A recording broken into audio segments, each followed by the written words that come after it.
Hello, everyone. My name is Sabrina Osmany. I'm a PhD student at Harvard University's Graduate School of Design, and I'll be moderating today's panel, Is Privacy a Necessary Myth? In conversation today, we have Kate Crawford, Principal Researcher at Microsoft Research, Visiting Professor at MIT's Center for Civic Media, and Senior Fellow at New York University's Information Law Institute. Kate's research focuses on the social impact of media technologies, particularly those that collect large sets of data from their users. Her 2006 book, Adult Themes, Rewriting the Rules of Adulthood, won the individual category of the Manning Clark National Cultural Award, and in 2008, Kate was honored with the award for Outstanding Scholarship from the Australian Academy of the Humanities. She is currently working on a new book on data and power. Professor Uday Mehta, Distinguished Professor of Political Science at the Graduate Center at City University, New York, is a renowned political theorist whose work ranges on issues regarding the relationship between freedom and imagination, liberalism's complex link with colonialism, and more recently, war, peace, and nonviolence. He's the author of Anxiety of Freedom, Imagination and Individuality in Liberalism and Empire, which won the Greenstone Book Award from the American Political Science Association in 2001 for the Best Book in History and Theory category. Without further ado, please join me in welcoming Kate Crawford.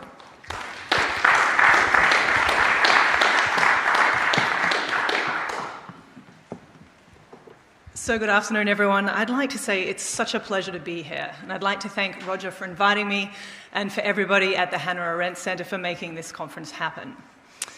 So my name is Kate Crawford, and I research the social, ethical, and political contexts of what we now call big data.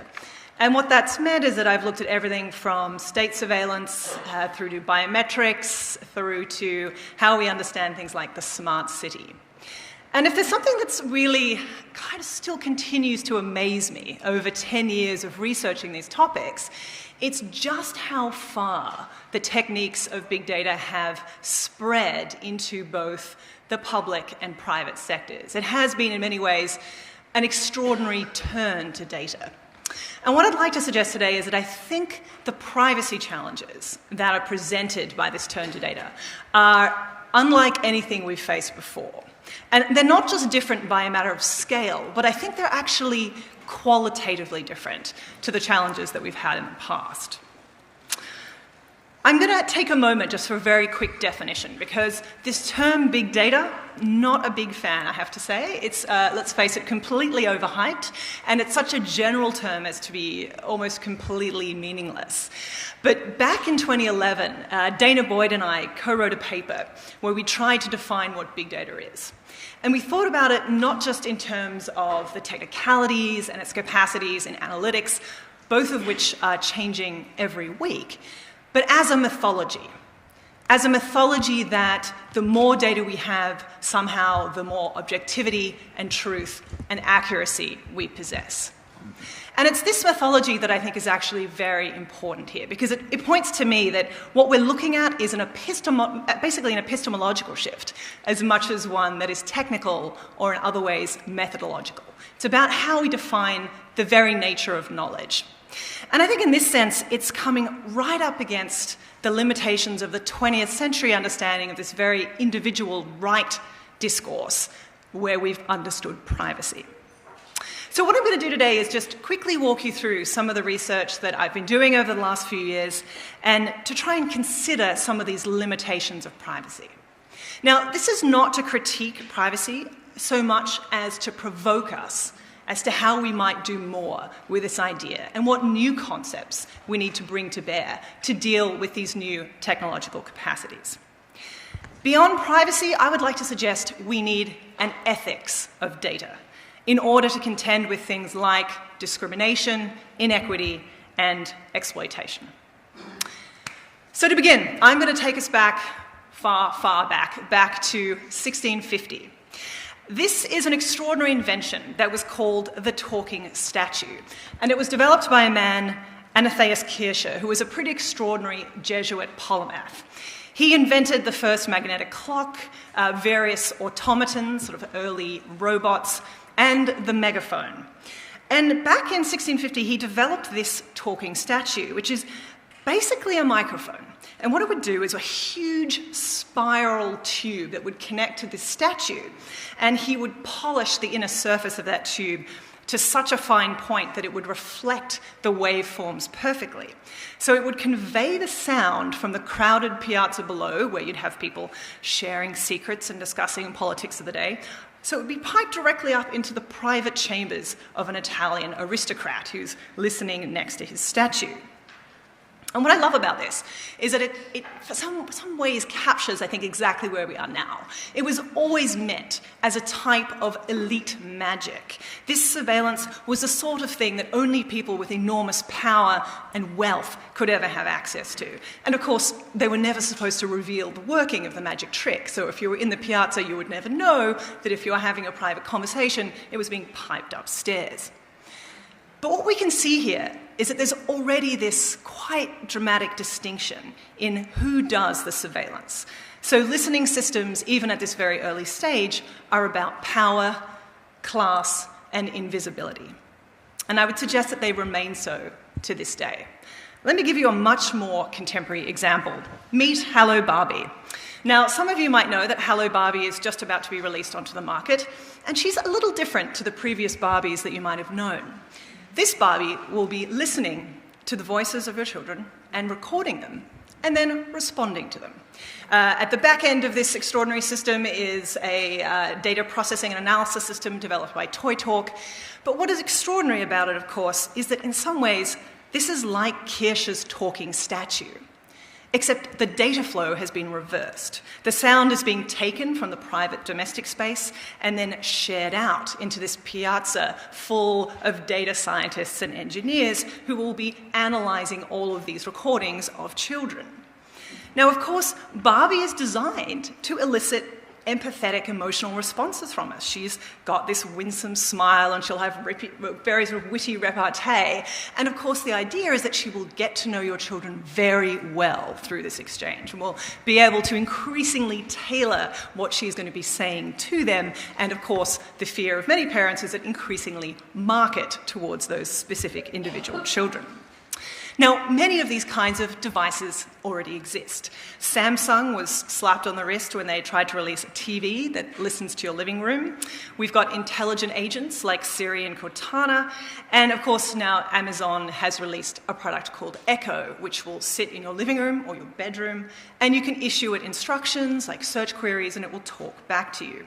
And of course, this one, which I particularly love, which is Google's patent on creepy toys that will both be videoing you through their eyes and listening to you through their big fuzzy ears.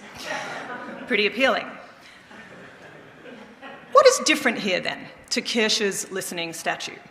Well, I think they're different because, first of all, these are for a mass market. They will be affecting far more people than we would see in a single piazza. But more than this, I think it's because of their ability to aggregate, analyze, cross-reference, and search this data over time. This data, in some cases, can be held indefinitely, and that presents a whole range of difficulties for those children when they grow up into adults. Now, earlier this year, a colleague of mine, Katie London, and I organised a summit on listening machines, where we brought together the designers of these kinds of systems, along with philosophers and technology critics and artists. And I want to share with you one of the most extraordinary exchanges that I saw during this summit, which was with one of the designers of Chivo, which is this robot that you see here. Now, Chivo is called the world's first social robot for the home. And basically, Chivo is permanently tracking everybody in the house. It can video you, it can record you, it can give you helpful information. It'll let you know what's on your calendar that day and what the weather is like. It's basically somewhere between a pet and a personal assistant, and it's incredibly cute. And effectively, Chivo is designed to blend in with the family. But there's a problem here. Chivo is so cute and such an appealing affective robot, you will automatically sense a kind of trust and compatibility with this machine. But you might want to ask yourself, who does Chivo obey? Now, in the first instance, just in the context of the home, Chivo is most likely bought by a parent. So for the children who are also coming to trust and engaged with Chivo from a very early age, if they're caught having an extra chocolate cookie when they're not meant to, or if it's the teenager sneaking a sip of brandy from the cupboard, this also gets reported back to the parent. So this relationship of trust actually gets very complicated because a system that was designed to work for you will also begin to work against you. We also might think about the fact that Chivo must also report this information back to Chivo Corp. And then at the third possible level of extension, we could think about the kinds of things that we know now about the NSA and their desire to, in many ways, undercut the encryption of consumer technologies. This could very easily be an agent that then reports you to the state. So I think what's interesting here is that the previous norms around how we understand privacy just don't contend very well with these technologies. These technologies sit within the home. We carry them on our bodies, and in some cases, like Chivo and Hello Barbie, they have faces and they have voices. We begin to connect to them, to trust them, to relate to them emotionally. But we're also allowing them this extraordinary ability to harvest our most personal details. Also, people are electing to have these devices in their homes. We're voluntarily parting with this information every day. So privacy in its 20th century formulation simply doesn't take us very far here. But let's talk about a different type of data. I was glad to see that somebody's already asked a question today about what's happening with the Fitbit. We've seen a whole explosion in different wearable technologies. And these technologies can be used to track your exercise, your caloric intake, your sleep. The brand new ones are actually also tracking your pulse and your galvanic skin response. So that means they're looking at your physiological and emotional arousal in a very similar way that, say, a lie detector would do, except now you're wearing a polygraph on your wrist.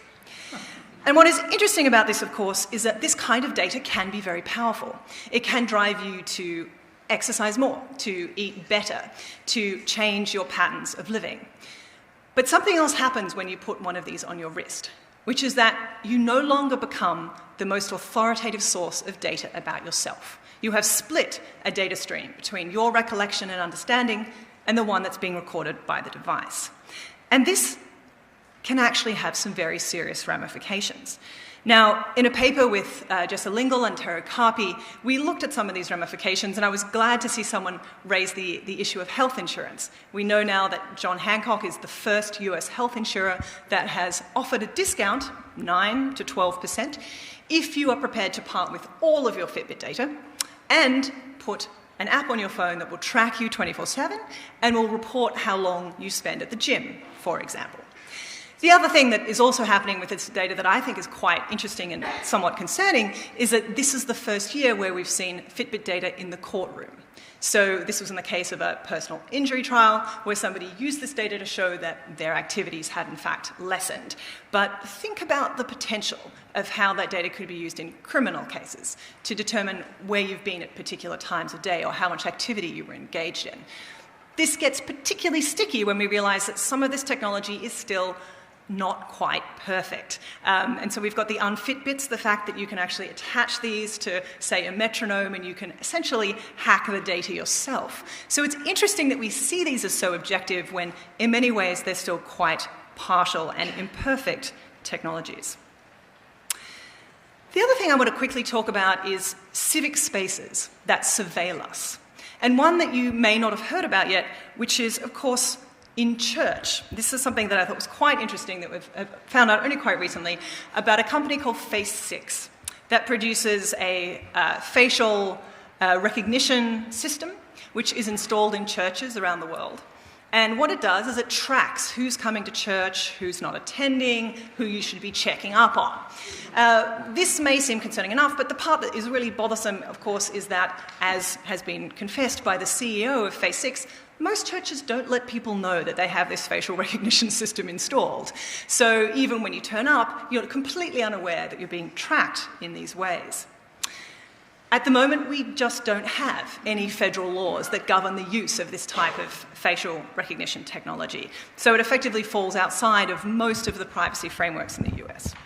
And the Department of Commerce recently had a set of stakeholder meetings with both NGOs and privacy organizations along with the technology industry, which collapsed when they simply couldn't come to any agreements with industry about when consent would be a relevant issue when using facial recognition technology. So we could also ask about how this is happening in our city streets. This is a brand new system that you can see up here that General Electric is just about to conduct a trial in New York City. This is an intelligent street light that has multi-directional cameras that are recording all the time, and also a range of sensors. So it's recording pedestrians, traffic, you name it.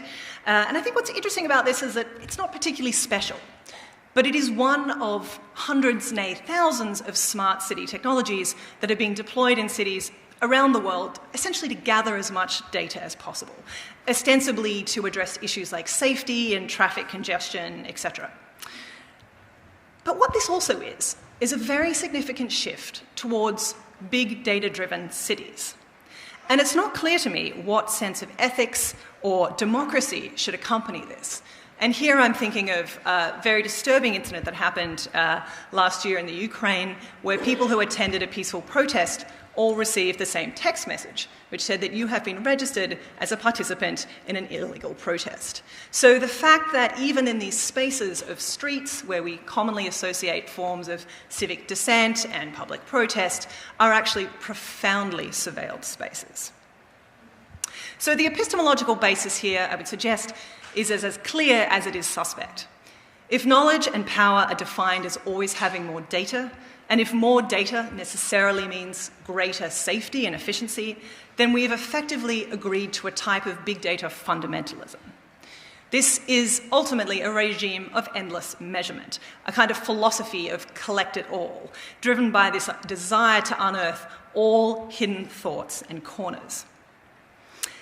So as a set of challenges, I think this exceeds privacy rights as they were imagined 120 years ago by Warren and Brandeis when they wrote The Right to Privacy. Over a century of legal scholarship has focused on this kind of textualist effort to understand the term of what is the right to be left alone and how are we to interpret the Fourth Amendment. But it's really focused on these metaphors of one-to-one communication and a secret vault of documents. And I just think these are the wrong metaphors for the types of technologies that I've been showing you today. I think we also have to remember here that Brandeis himself was a member of a very particular political and economic elite. So for him, being photographed in public was a loss of his entitlements, a type of subversion of his status. So the response of the elite then was always to build up these type of legal and technological barriers to prevent this kind of appropriation. So we could think about tinted windows, we could think about private garages, or even encryption. And as much as I love encryption, and I encourage its use and use it myself, to date we can think about it as another elite response to an elite conceptualization of privacy. It really hasn't addressed the mass issues that we're having with the way that our electronic communications are being intercepted. So what I would suggest instead is that we need a far broader change to shift the frame away from privacy in its 20th century formulation to ethics. Now, this is not to reject the importance of privacy per se, but simply to think of a frame where we can consider the full implications of who is most harmed by these kinds of tracking technologies. And what we've been finding in our research, and certainly history is testament to this, is that it's not generally the white, the wealthy, and the privileged. It's generally communities of colour, it's low-income communities, and it's the already marginalised who have the most to fear from these technologies. So by asking about the ethics of data collection, I think we can move beyond simply thinking about privacy to ask what democratic implications are actually in sway while these changes are happening. And just for starters, I think we should start considering things like data ethics courses being embedded in computer science and engineering. And we should certainly be updating the ethics codes of the ACM, currently the peak body for computer scientists. Their ethics code, by the way, 23 years old. Quite a lot has happened since then. So the provocation I'd like to end on today is this. Given the cocktail of technologies that become exponentially more powerful when they're being used in combination, and given the current lack of regulations that contend with this full range of potential harms, what kind of paths forward do we think are actually productive now? What collective frameworks of responsibility, of accountability, and of care can we develop if privacy is not enough? Thank you.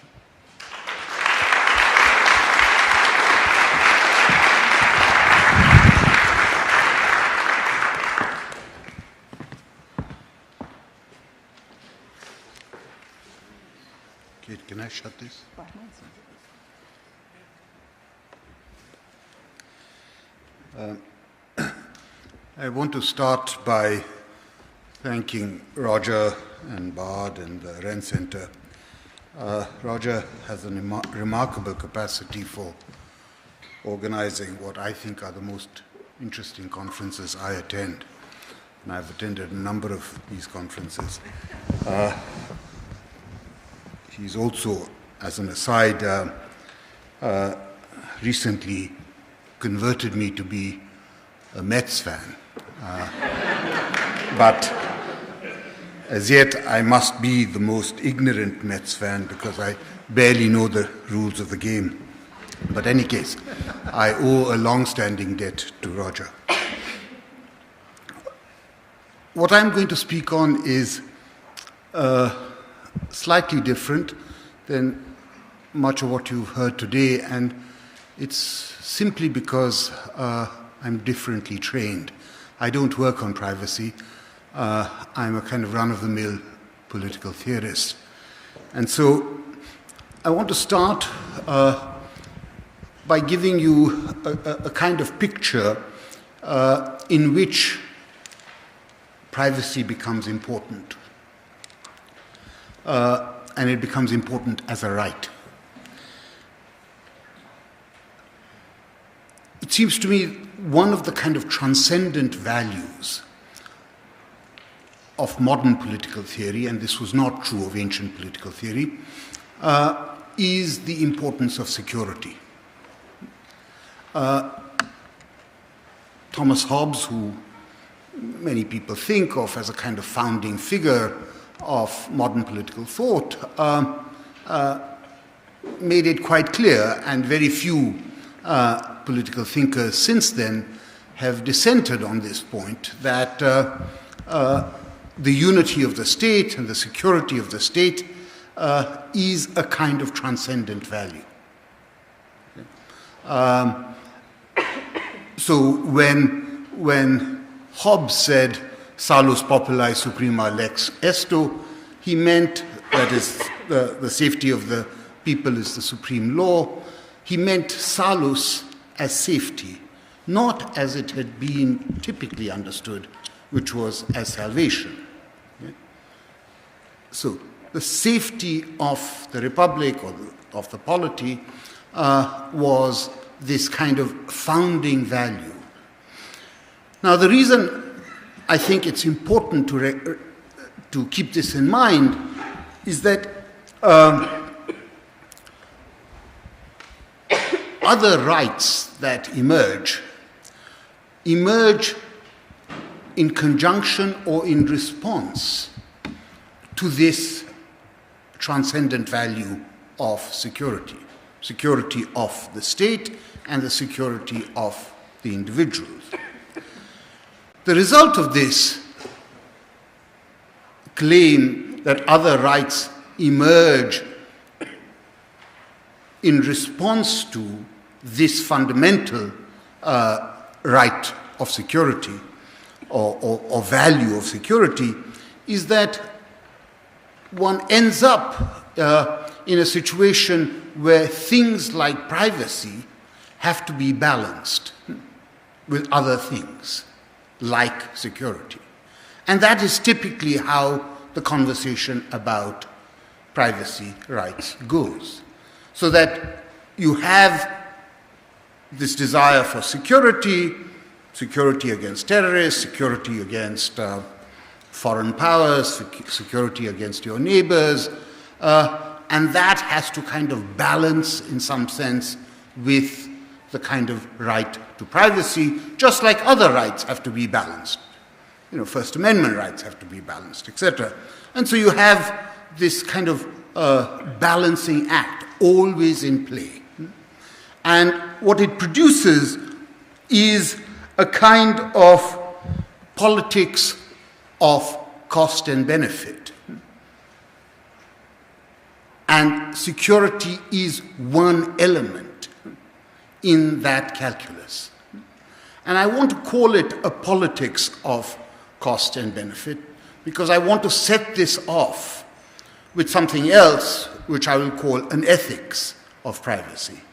So in this calculus of cost and benefit, security on one side, privacy on the other, we have a situation where lines have to be drawn. And typically, lawyers are very important in drawing those lines. And not for a minute do I want to suggest that the drawing of those lines is unimportant. Okay? I think it is very important, actually. So the line can be drawn in things like privacy refers to not being observed, or the right to be left alone, Brandeis's claim, and, one can extend it, as indeed it is constantly being extended. Now, what I want to do is ask the following question. What might privacy look like if one was not operating in a conceptual domain in which security of the state and the security of individual lives was a transcendent value? What if one said, look, that's not the starting point of the game? Okay? That we are giving up, or we're playing, to put it in Wittgensteinian terms, a different language game in which we don't think of security as being this kind of primary value. What might privacy look like under those conditions? And the figure who, it seems to me, most allows us to engage this thought of what might privacy look like if we weren't giving a certain primary significance to security, is the person who I know something about, is Gandhi. So Gandhi has this idea of we should give up on this notion of security, and many attendant and related notions. So he's not at all concerned with the unity of the state or the unity of the nation. He doesn't care about things like borders. Okay? He doesn't care about things like being safe. Okay? He values courage much more than safety. Now, I want to think about how might somebody like Gandhi have thought about privacy, given that he doesn't care about this notion of security. Now, it seems to me here we are in a very different terrain once we give up on this notion of security. So here are some of the things Gandhi doesn't object to. Or he believes firmly that states should not have any secrets. He believes there is nothing wrong in people walking into his bedroom and seeing him lying there naked with his 2 young nieces. He believes there was no reason for anybody to knock on his door before entering. This might suggest that Gandhi just didn't value privacy. I think that's wrong.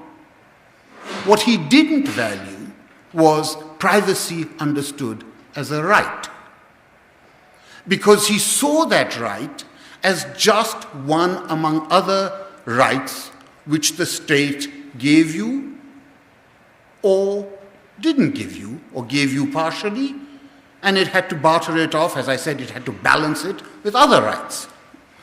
So Gandhi doesn't have this notion of a right to privacy. But does he have any notion of privacy?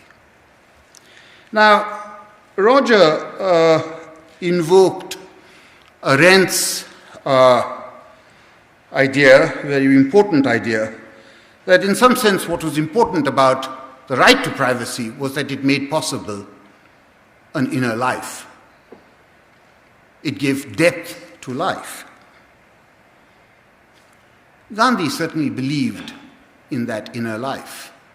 He certainly believed in the importance on life having an internal depth.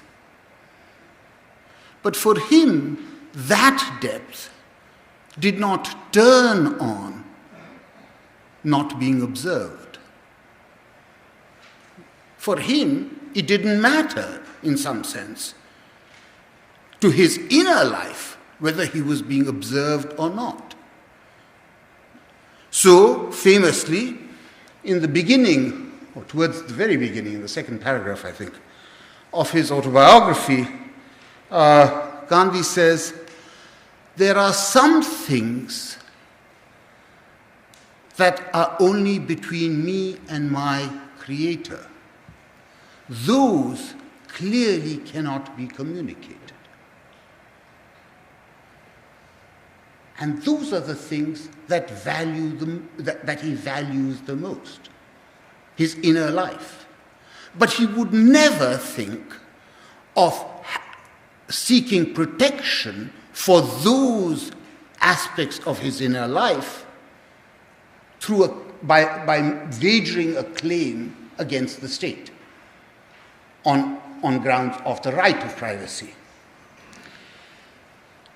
So, as I said, Gandhi was prepared to give up on security. In giving up on security, he felt he was not giving up on privacy.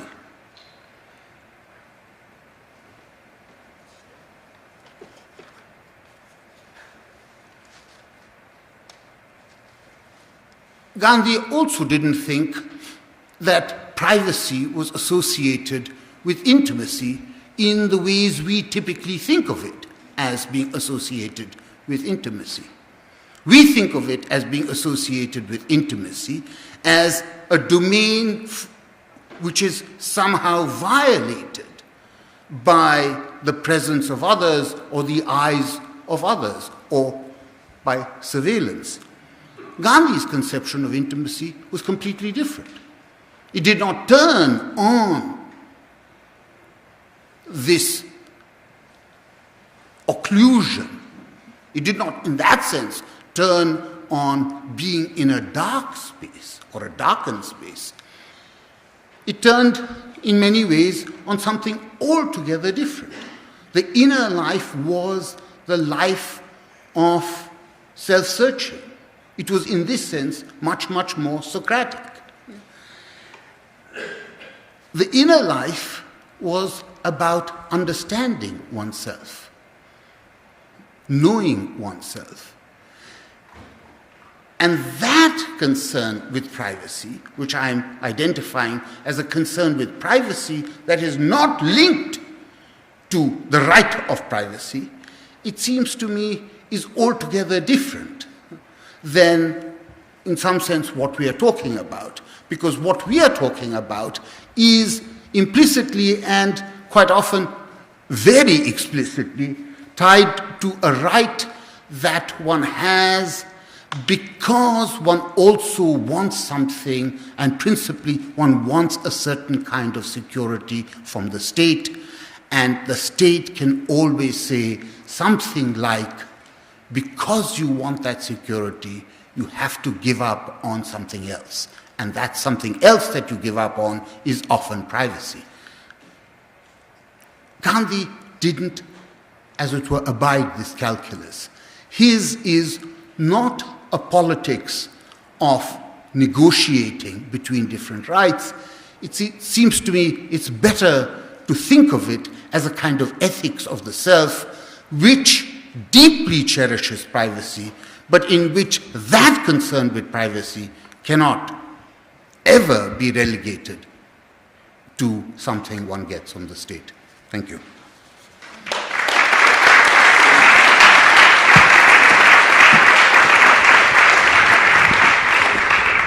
Thank you, Kate and Uday. That was fantastic and very, very insightful, very different, but I think we have a lot to talk about. Kate, I wanted to ask you first. So you briefly touched on this idea of like an ethics for data, and you spoke about home devices and the increasing speed at which we're bringing interactive devices into our homes that are learning our behaviors and are, in a certain sense, optimizing our behaviors towards certain goals, Fitbits, or, as you said, Barbies that will learn your behavior, learn how to interact with you better, or robots that will make sure that kids are behaving well. What do you think the ethics question applies to here? Like, are you thinking about the designers of these devices? Should they be held to a certain standard, ethical standard? Well, let me give you a pragmatic answer and then a more philosophical answer. I think at the pragmatic level, there is an enormous gap, this dearth of thinking around the ethics of how all of this data is going to be collected and used. So we have traditionally relied on these sort of legal paradigms, which Uday has beautifully outlined around security and privacy. We haven't been so good in thinking about what are the ethics of these systems that we design, of the data that we collect. What is our responsibility to the people who have given us that data? The pragmatic answer to this is that I think there are some very concrete steps we can take. At the moment, we are seeing the birth of a new discipline. That discipline is called data science. We're seeing a whole host of universities set up new data science degrees and institutes. What we're not seeing necessarily along with that is a vision of what ethics will be. How do we actually train people in an ethical paradigm around how they use that data? That's something that I think we can work on, we can actually address. I mentioned the ACM, both the ACM and the IEEE, the peak bodies for computing and engineering, have codes of ethics, but they're both over 20 years old. So that is another very pragmatic thing I think we can do to have a kind of framework for the ethics of how data is being retained and used.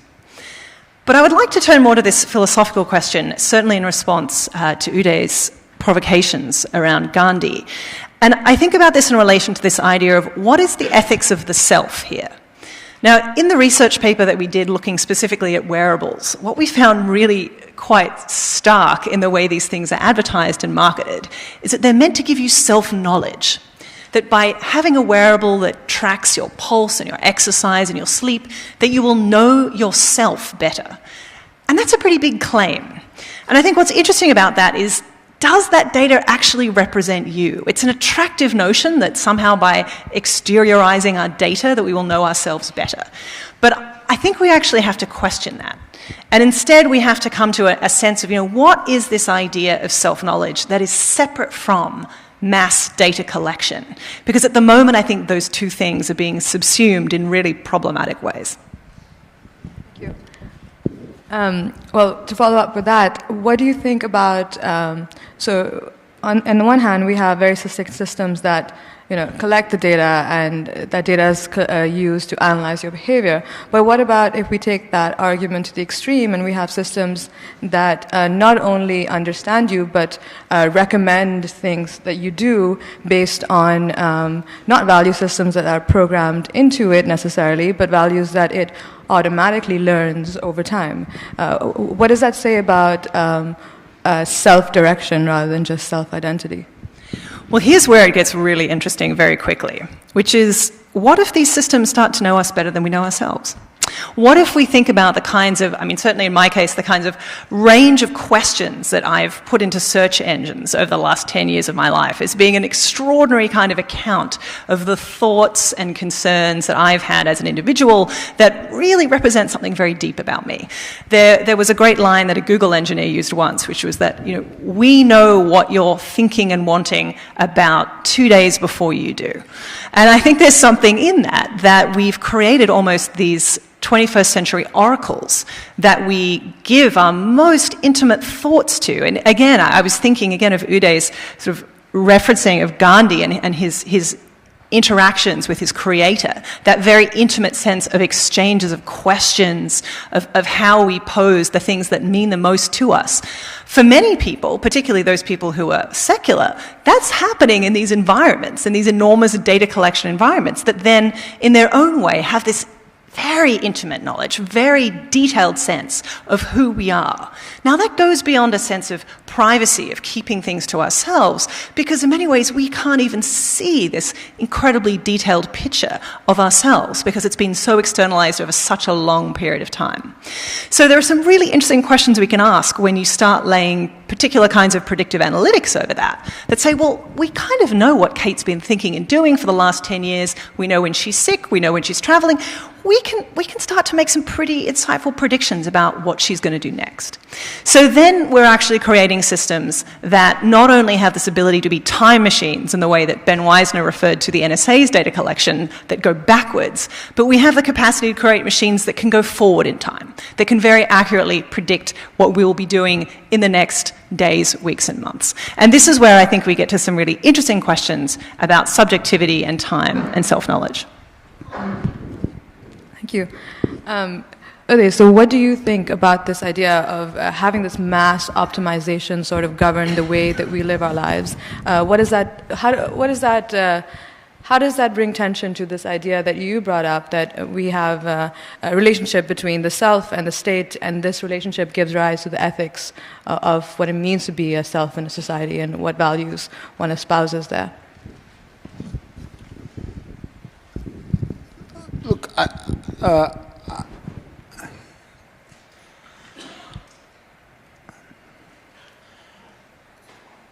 what I was trying to do was just, in some sense, engage a thought experiment of what might privacy look like if we didn't think of it as a right.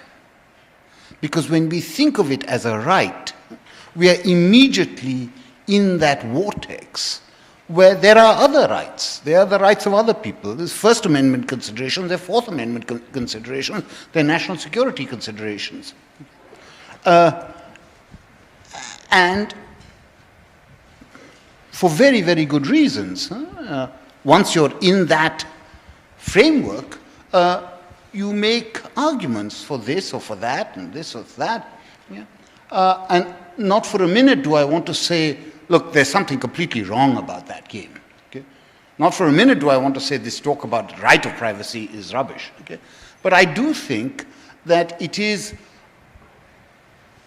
a right that is anchored in a particular value that we give to security. And it's a right that is anchored in a particular priority that we give to the unity of the state or the nation.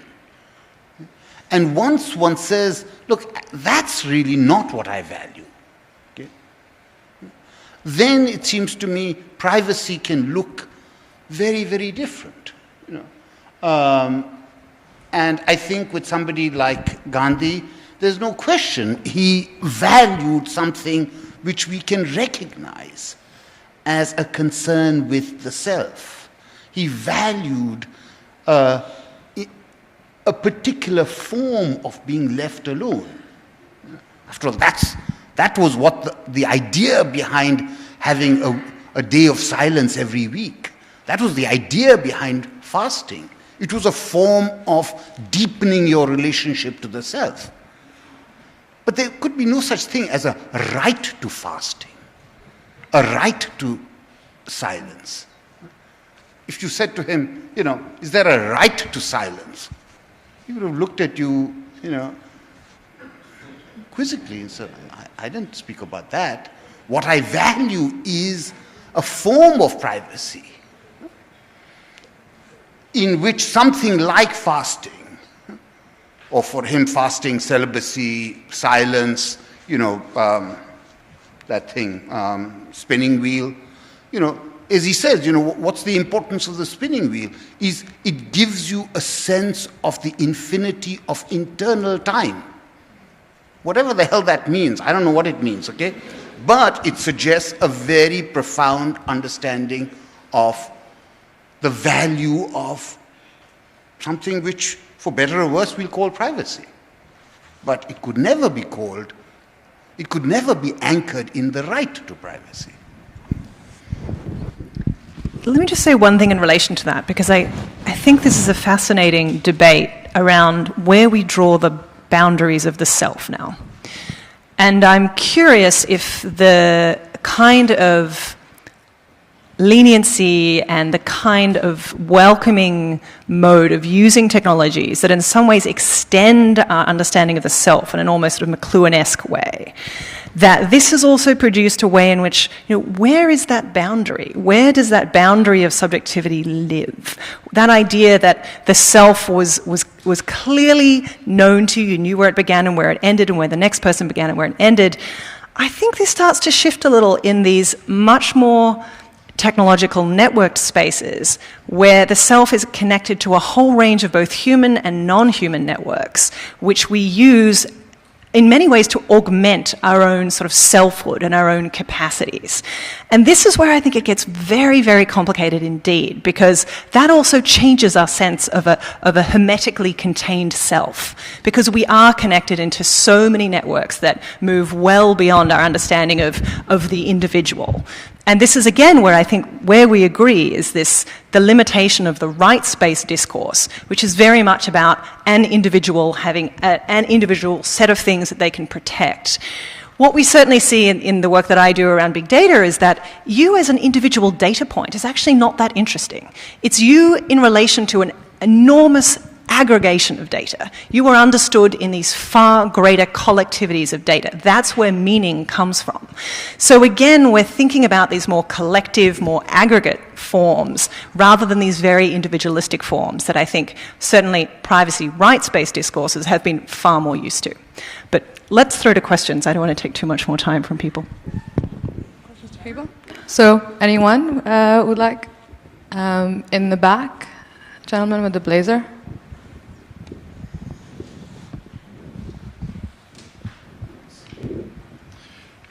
So, excuse me, my question is, what happens to the inner life when our thoughts are externalized through data aggregation and analysis and looking towards a hypothetical singularity?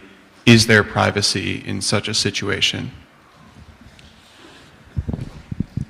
That's the $1 million question, and an incredibly difficult one to answer, both from a technical perspective and I think from a philosophical perspective. And I love how this panel is really trying to span those two.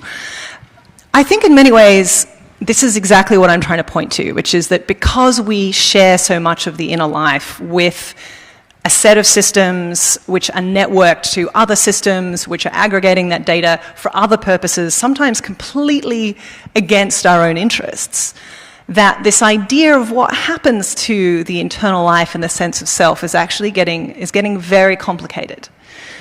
But you've raised the singularity, and that's something that I tend to be very careful in thinking about, because I worry that we use the singularity as a way of ignoring the very real concerns that we have right now about computation and privacy and security and ethics, to think about this mythical time when computers will be absolutely sensate. And certainly in the AI world, there are very real debates about soft versus hard AI, and we're doing a lot better in terms of soft AI than we are in terms of hard AI, which you might say is close to a singularity model. But even with soft AI, we have these entities that are eliciting so much data from us and are very emotionally connected to us. I think we have to ask that same question, but not posed in terms of the singularity, posed in terms of what happens to us when we trust these things that in many ways are back-ended to systems that we can never truly see or understand or track. That is a pretty extraordinary shift in a very short period of time. And to think about how we deal with that socially, I think is certainly the biggest challenge for researchers like myself. Right here up front.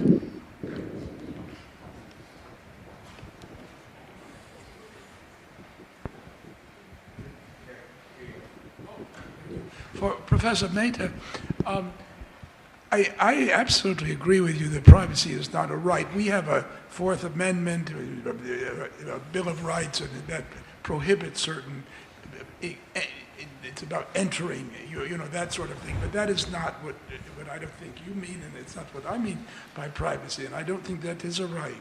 But I wanted to ask you if if you think that giving up on the question of security is actually a condition of this deep privacy that you are referring to. Thank you. That's a very thoughtful question. I increasingly think the answer is yes, because I increasingly think the notion of security has become so expansive and so fungible that it doesn't any longer constitute anything concrete. It becomes, in effect, a reason of state. I mean, so in Hobbes's day, or in Locke's day, security had a fairly discrete meaning. So national security meant the violation of one's borders. Today, there is no determinate, as far as I can see, there's no determinate conception of what national security means.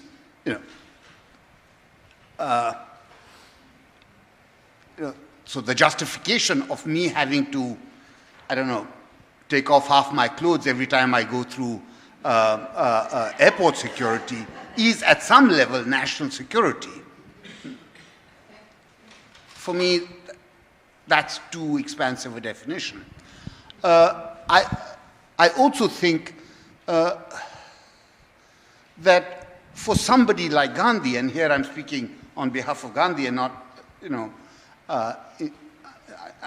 I don't want to suggest that these are views that I'm entirely comfortable with, but I do think he felt that the idea of security or wanting to be safe was in some sense an idea he associated with cowards. Cowards. He thought of it as a cowardly idea. And he thought of the sort of exploration of the self that he was interested in as something that could only be done by those who had courage. Okay? So he did think there was a certain antithetical relationship between what he thought of as the cowardice of wanting to seek security as a primary value, not just as one value, but as a kind of anchoring value, and the sort of depth he was interested in.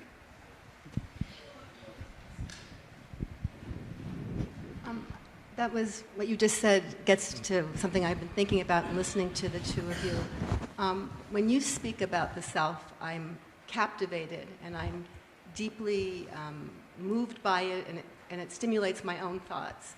I'm sorry to say, when I hear the computer kind of talk about the self, I don't understand what it is. When you talk about a self that has no boundaries because you're interacting with machines.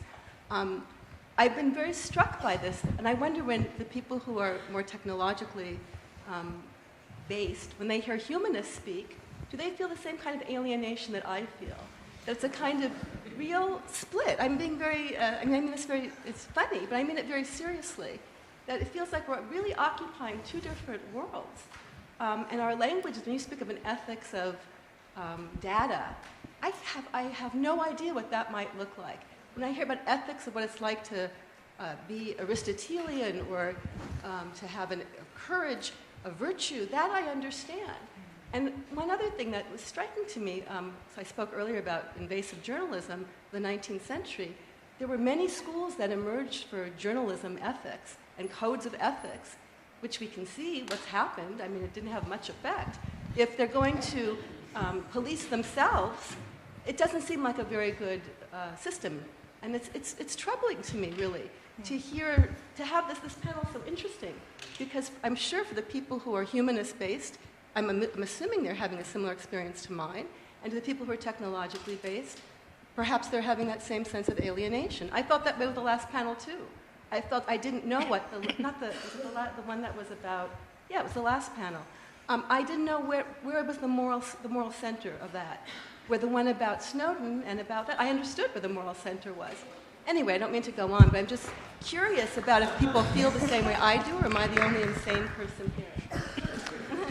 So I think this is actually a really core question, and I think it points to a very serious failure. Because if we cannot express and make that divide narrowed between a humanist conception of ethics, of the self, of responsibility to the other, and a more pluralistically, shall we say, social science plus computational science plus, I would even go so far as to say, continental philosophical perception of the self, which I think is far different to that idea of a very unified self, then we have a very real problem. And this is why. Because at the moment, these technologies are accelerating at such a rate that trying to bring in the framework of ethics and trying to bring in the framework of what is our responsibility to others is so important right now. And I genuinely believe if we don't get this right, then these kinds of surveillance technologies, these kinds of data gathering technologies will proceed in ways that are, at the moment, they will be completely unhindered, but they will proceed in ways that we are unable to unwind. They will become such a core part of life. So I hear this concern, and I have to say to you, we all need to be doing a lot better, particularly on the technology side, to show why you should care about these things, and to show why these facets of concern, like an ethics of data, are actually core to making sure that people have any kind of protections at all in these kinds of spaces. Let me turn to the second point that you raised about journalistic ethics, because I really like this example. What we saw with the emergence of journalism as a profession was the realization that journalists had an enormous amount of power in shaping public discourse. I would say something very similar is happening right now with data scientists and computer scientists. They have an extraordinary amount of power in shaping not just public discourse, but the public platforms on which so many people engage, share their information, form their communities. Yet those professions don't have codes of ethics. And I somewhat disagree with you here. I actually think the code of ethics for journalists is very important. And it means, to some degree, at least, there is a shared sense of what is acceptable and what is not acceptable. And that has been very profound, certainly for the last 50 years. We don't have that in these technological spaces, and I think we urgently need it. Because at the moment, there is no sense of direct regulation in a federal sense, and there's no very clear sense at a professional level around what is going too far, what is an unethical use of somebody's data, what are the things that could actually cause harm to entire communities. Until we get that right, I think we have an enormous risk. So bridging that communication gap, I think, is actually one of the most important things we should be doing. I'm sympathetic with your sense of alienation. And I'll try and respond to what you said by putting it as a question to Kate. Look, for me, the question that's important is, what is it that we are interested in when we are interested in the self?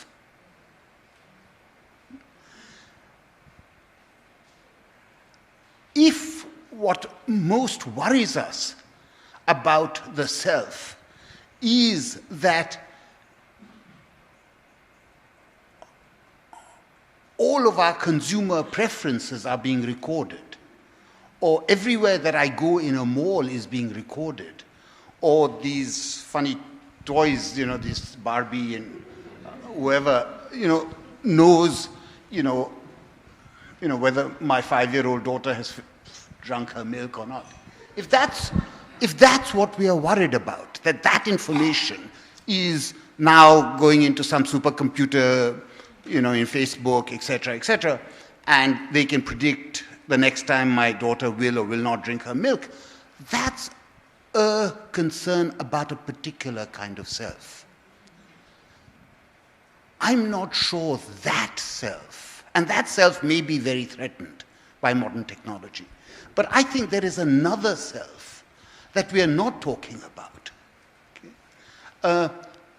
Which in some sense is less threatened by this world, but which may still but by not talking about it, we, in an odd way, devalue it. Here's what I have in mind. Cicero writes a famous and wonderful letter about why he likes going to his country estate.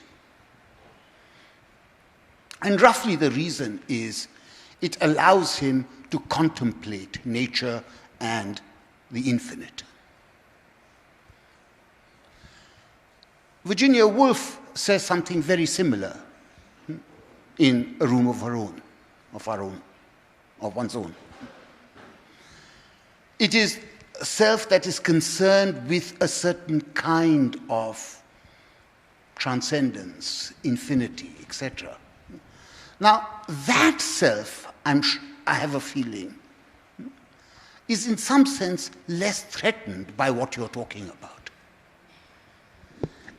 But the danger, it seems to me, is we are beginning to forget that we are, in fact, beings who are capable of going to nature and thinking the infinite.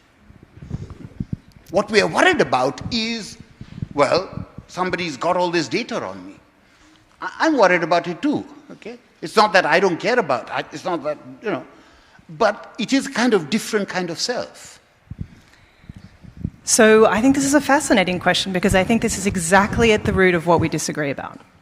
And I would turn to Virginia Woolf and I would think about what A Room of One's Own was about.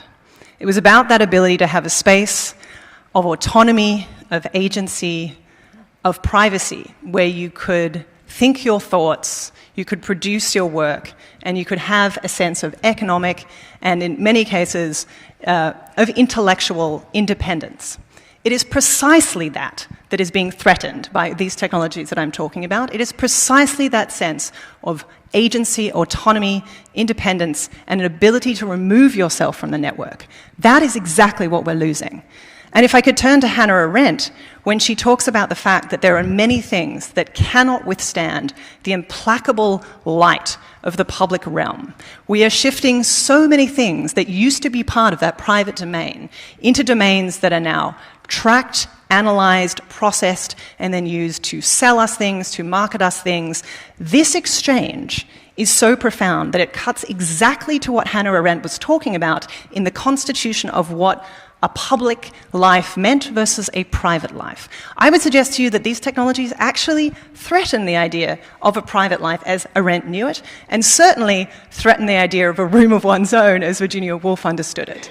And I think it's much more than thinking about when your kids drink their milk. It's about how they think and see the world. And that information, I genuinely believe, should be adhered to them, to their families, and to the people who care about them, not to a set of technologies and to a set of states who do not necessarily have their best interests at heart.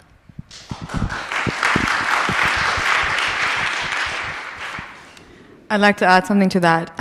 So Uday briefly pointed to Hobbes and this idea of the self as somebody who makes a social contract, somebody who has the agency to negotiate the terms of their living, right? And on the other hand, we're talking about phenomenological self. We're talking about self that's given. We're talking about self that's shaped by context, right? And when we have technologies that learn to decode behavioral patterns, that learn to suggest optimized trajectories of choice, then we have a situation in which intention is being mediated before there is an opportunity for action. And that is, to me, in agreement with Kate, a huge destruction of what it means to be human and to act in public. So not only is it destroying an opportunity for privacy, it's destroying an opportunity for what Hannah Arendt would call natality, the opportunity to act and start something new, something unpredicted. Another question? Can I ask one? I was struck by so many unexpected confluences in these papers, which I'm very happy about. Kate, you use that smart church technology, or I forget the name of it, ChurchX. And one of the examples Uday gave was of Gandhi saying that he doesn't have a right to be private, but private life or internal life is between me and my creator. And I think this goes to exactly the question that Uday and Kate were just, and Sabrina were just asking about, or talking about, which is, what happens to the relationship between me and my creator when people are watching me pray? I mean, one of the things about praying was often that you did it in a private home, or if you don't do it in a private home, you do it in a religious or holy place that has a certain religious and holiness to it. And Hannah Arendt did say things like, and here she just quoted Shakespeare, but there is no love if you speak the word, right? I mean, love changes in being put in public and being watched. And I guess I think that this question of the humanities and technology is exactly what we're trying here to bring together. I mean, that's the hope of the conference. They are alienating to one another, but it does strike me that we have to take seriously that if you pray knowing that you're being watched, and knowing that your church may be watching you, and knowing that how you pray may be used to sell you things or to decide if you're going to get into the baseball game the next day, who knows, your Christmas list is going to affect your relationship with your creator. I don't see how it doesn't. And so I'm wondering, in the last question, Uday, in the last answer, Uday, you said that there's sort of two separate selves, and I'm not sure they're related. I wonder if we can keep them apart anymore, and how much we can. Roger, you put your finger on important question, important issue.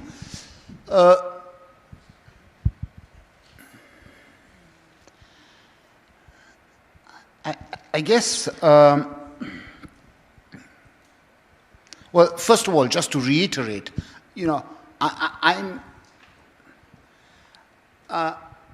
all for putting up more barriers to this world in which I'm being constantly surveyed and scrutinized, and my preferences are known to them before I even know them, etc. I'm all for that, okay? So I should make that absolutely clear.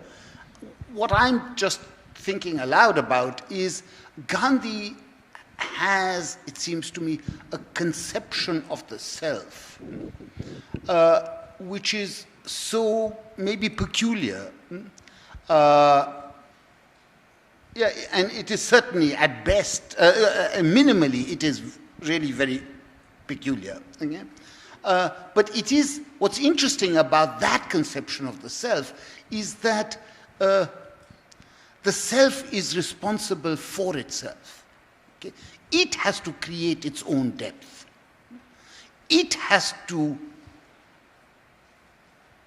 seek out silence. It has to do the weaving. It has to create the self-discipline, the esquisses of self-understanding. And because it is responsible for itself, Gandhi, in some sense, is, in a sense, indifferent to what others do, whether others come in or not. So he is indifferent to whether people walk into his bedroom. For him, that doesn't interfere with the sort of kind of self-searching he's interested in. He's indifferent to, and at the level of the state, of course, he's indifferent. He doesn't believe that the security of the state should be a high value. So he says the state has absolutely no grounds. Would he pray with censors hooked up to his brain? I don't know, but I have a feeling he would say, I don't like these censors, but it brings upon me a greater obligation to pray in a more focused way. Perhaps the different way I would pose that question would be, would Gandhi's followers have joined him in the streets in mass protests if they knew that they were being recorded and it would impede their ability to get jobs, to get access to healthcare, to get schools for their children. That is the far more serious concern here for me, which is less oriented around the self and actually more oriented around responsibility to the other. And it is precisely where I think the ethical is significant here. It is less than this focus on the self and the individualistic framing, and much more about the relational. What is the relational aspect in terms of how does that shift with these kinds of large-scale tracking technologies? And I think certainly in the case of Gandhi, who had an extraordinary power to bring people into the streets to engage politically, that is precisely the democratic threat that I think is most important here. But Kate, there I will say something. I mean, Gandhi is absolutely insistent that nobody join the movement if they're doing it for instrumental reasons. He is absolutely insistent, time and time again. The instructions he gives to people to join the Satyagraha movement are all internal. He said, if you're doing this because you want to get something out of it, don't join. If you're doing this out of fear, don't join. If you're doing this because you hate the British, don't join.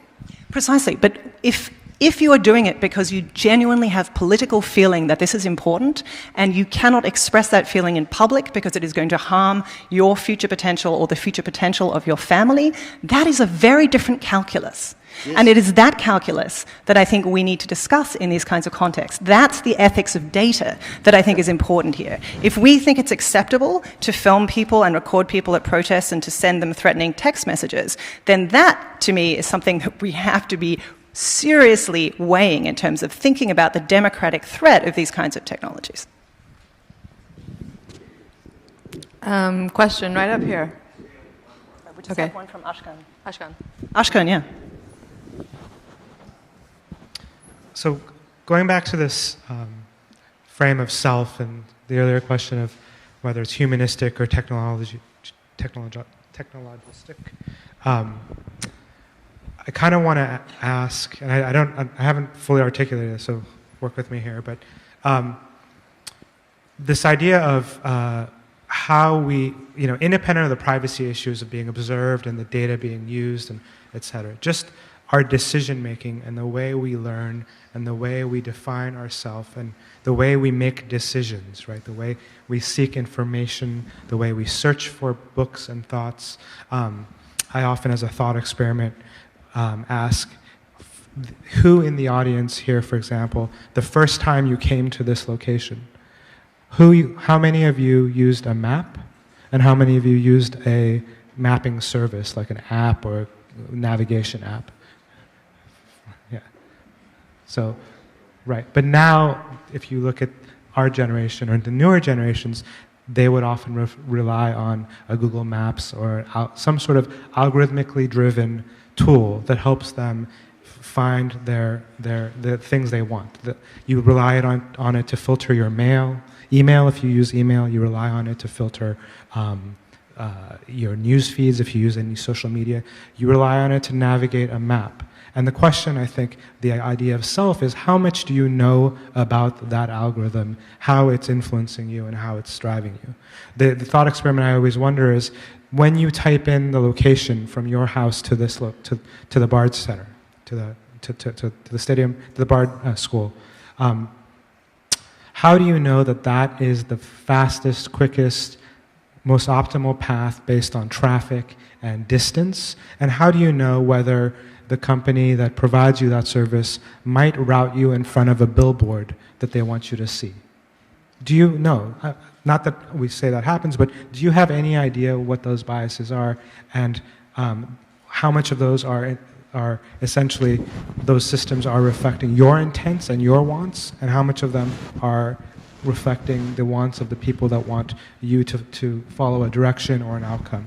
And I think that's where this line of self and technology is blurring, right? And it's not the visible conscious decision, but it's the subtle kind of nudges that we experience every day based on what are the top hits in our search engine, what are the routes we follow. And I think that's the question that I think is important between this humanistic and technology-driven self. I think it's a beautiful point, Ashkan, and thank you for making it.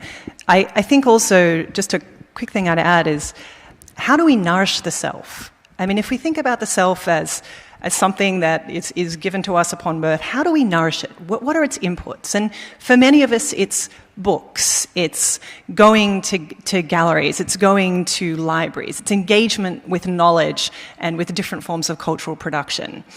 All of these sites, which used to be something that we'd have quite an intimate relationship with, it'd be you and a book or you looking at a work of art. These are now sites of extraordinary levels of data mining and analysis. So we're starting to see that on Kindle, not only does a set of companies know what you're reading, but they know exactly up to the page and line that you're reading. They know how fast you're reading. They know the things that you're spending more time considering. That gives a pretty extraordinary input into the kinds of things that are most important to you. Now we're starting to see major museums install huge iBeacon infrastructures so we can analyze what artwork you're looking at and thinking about, and things that are less popular will be moved to the basement of the museum. I mean, to me, these are problematic, not just because of the fact that they represent a particular type of mining infrastructure, but because they cut to what we understand about the things that nourish the self and the things that nourish our connection to others, that create a sense of community and a sense of civic space. That's where I think most of all these kinds of technologies need to be brought into contact with those conversations in the more humanistic disciplines, where I think there is a sense of value in books, in art, in protest, because these are the things that in some ways now have become terrains of contestation.